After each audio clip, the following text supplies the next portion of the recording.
కాకానికి జగన్మోహన్ రెడ్డి మేనత్త, ఆమె vice chancellor Vikrama Simhapuri, మేనత్త వరుస అంటే ఫస్ట్ మేనత్త లేకపోతే సెకండ్ కజిన్.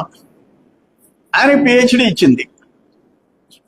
దేనికి ఇచ్చిందో, ఎట్ట దోపిడీ చేయాలా, ఎట్ట ఊళ్ళో ఆస్తులు కొట్టేయాలా, గ్రావెల్ ఎట్ట ఖాళీ చేయాలా, వీటి మీద ఇచ్చిందో నాకైతే తెలియదు. పిహెచ్డి ఇచ్చింది. ఇప్పుడు నేనేమంటానంటే, కాకాని ఫస్ట్ కేసులో 60 రోజులు సుప్రీంకోర్టుకు పోయి తప్పించుకుపోయినాడు, అబ్స్కాండ్ అయిపోయినాడు, అరణ్యవాసం. మొన్న కేసులో చింతామణిలో 57 రోజులు అరణ్యవాసం, మొత్తం 117 రోజులు.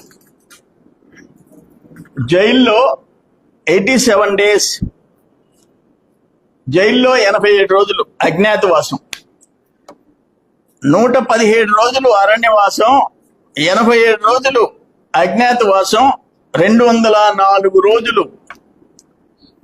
ఒక ప్రజాప్రతినిధి ఉన్నాడు, ఎక్కడున్నాడు తెలియకుండా, చింతామణిలో ఉన్నాడా, హైదరాబాద్లో ఉన్నాడా, ఎక్కడున్నాడో, తోడేరులో ఉన్నాడో తెలియకుండా ఉండాల్సిన పరిస్థితి వచ్చిన వాడిని మీరు జిల్లా పార్టీ అధ్యక్షులు చేసుకున్నారు. ఇప్పుడు జిల్లా పార్టీ అధ్యక్షుడు అంతకంటే మనిషి దొరకలే.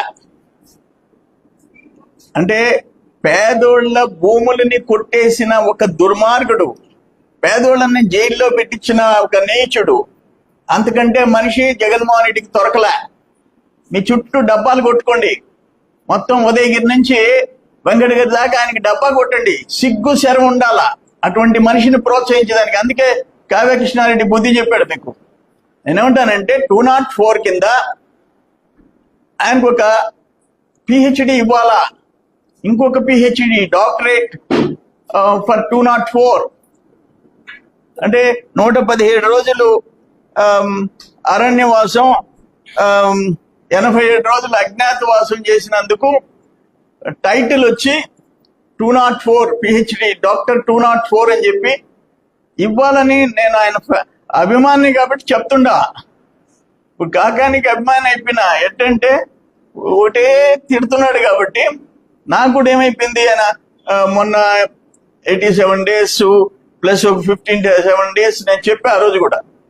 అతను తిట్టకపోతే నాకు పొద్దుపోవటంలా, రోజు నిద్రలేసి ఆయన తిట్టే చూసుకొని రాత్రులు పడుకుంటుంటాం, అలవాటు అయిపోయింది.